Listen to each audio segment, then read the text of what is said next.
Hello friends, today's movie is titled The Great Train Robbery. At the beginning of the story, we see a group of people inside a bank wearing masks to cover their faces. Meanwhile, a car pulls up outside the bank and one of the individuals, Bruce, steps out. His face is also covered with a mask. These people are actually here to rob the bank. As soon as they enter, Bruce's crew starts attacking the employees and grabs a box before fleeing the scene. They believe the box contains a large amount of gold. However, when they open it, they find money inside, but it's far less than they expected. Disappointed, they decide to plan another heist to make more money.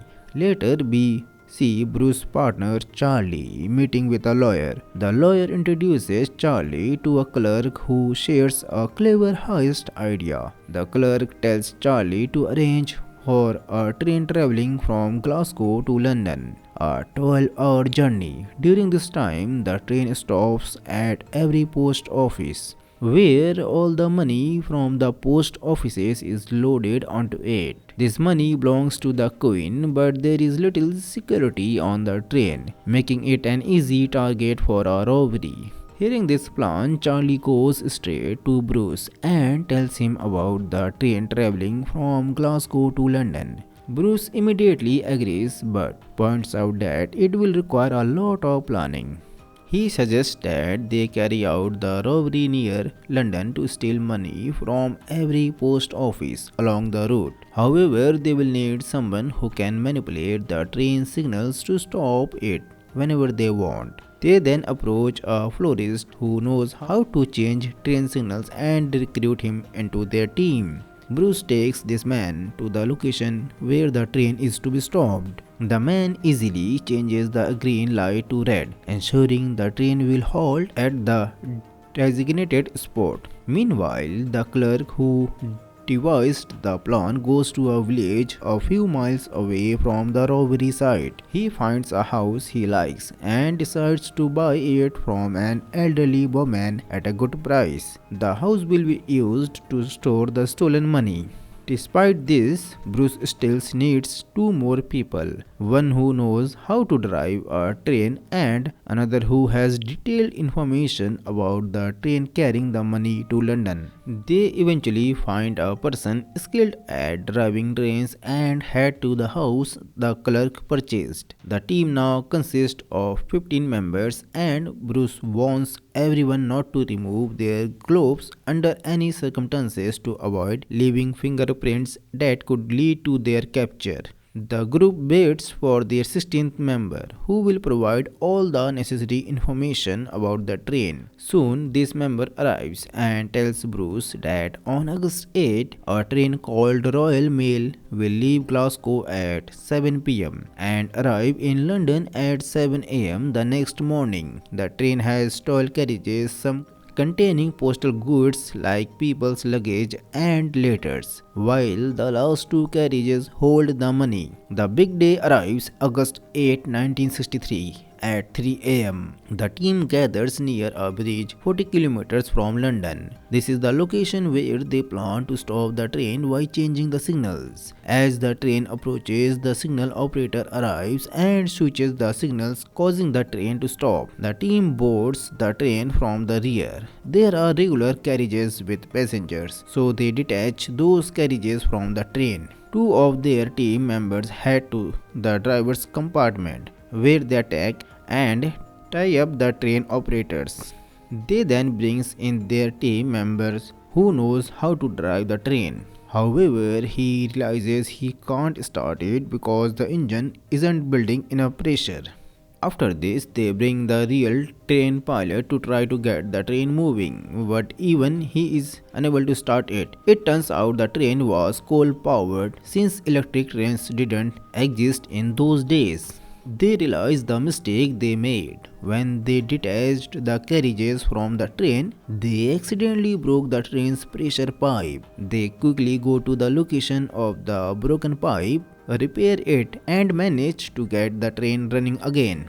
The group then brings the train to a bridge where Bruce is waiting for them with trucks. They head to the last carriage of the train, which is filled with boxes. Inside the boxes are bags stuffed with money. Forming a chain, they quickly load all the bags into the trucks. Afterward, Bruce threatens the train pilot, warning him, "If you stop the train before half an hour passes, I will kill you." With that, they take all the money to the house they had bought for this purpose. Bruce, exhausted from the days of planning and education, decides to rest. When Brooks wakes up the next morning, he is stunned to see the sheer amount of money they had stolen. He realizes the enormity of their crime and understands that if the government finds out, they won't let them escape because this was the Queen's money. They give the old train driver his share and send him away. As the news of the robbery spreads throughout the city, people are shocked because such a massive heist involving the Queen's money had never occurred before. Bruce hears on the radio that someone has found an army truck destroyed near the bridge where the robbery took place. This reveals that the thieves transported the money in an army truck. To avoid suspicion, Bruce and his associates have the truck repainted to look like a regular vehicle. However, the bad news continues. The police announces that they are searching all houses within a 30-mile radius of the crime scene. Realizing the risk of being caught, Bruce and his team destroy all the evidence, distribute the stolen money among themselves, and send everyone away. Before parting, they make a pact. If anyone is caught, they must not reveal the names of the others. Meanwhile, a detective named Butler is assigned to solve the case. Butler gathers information and learns that while there was a significant vehicle activity in a nearby town, no cars had been seen coming into or leaving the area. This leads Butler to suspect that the robbers had used the town as a base. He orders a search of the town and eventually discovers the house where Bruce and his gang had stored the stolen money. Inside the house, Butler finds evidence, including the bags filled with cash. He also discovers gloves left behind by some of the gang members who had removed them, leaving fingerprints behind. Additionally, the items they attempt to burn had not been completely destroyed, providing further evidence.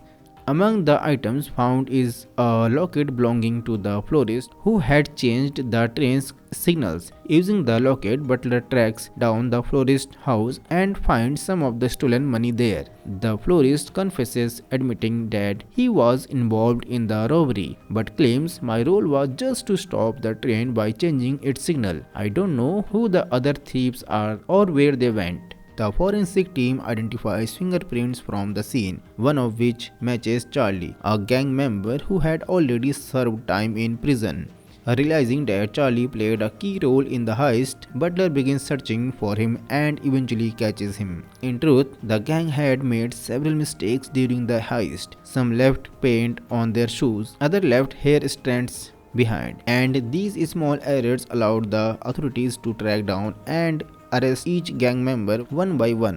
However, Bruce, the mastermind of the robbery, remained free. Butler discovers that Bruce is a highly skilled criminal who had been involved in a major theft before, but was never convicted due to a lack of evidence. This time there is overwhelming evidence against Bruce. Unfortunately, no one knows his current location. One day, two constables arrive at a house with a CD truck to the door. The house belongs to Bruce and his family, but the constables fail to recognize him and leave. Later, they realize their mistake and inform higher authorities. But by the time they return, Bruce has already failed. However, the police find fingerprints of other individuals in the house, leading to the arrest of the remaining gang members. The gang is brought to court, where one by one they all confess to their crimes. Each member is sentenced to 30 years in prison, a decision that makes headlines across England. This heist involving the Queen's money was unprecedented in history, and the scale of the crime shocked the nation. 2 years pass, and Detective Butler is still unable to locate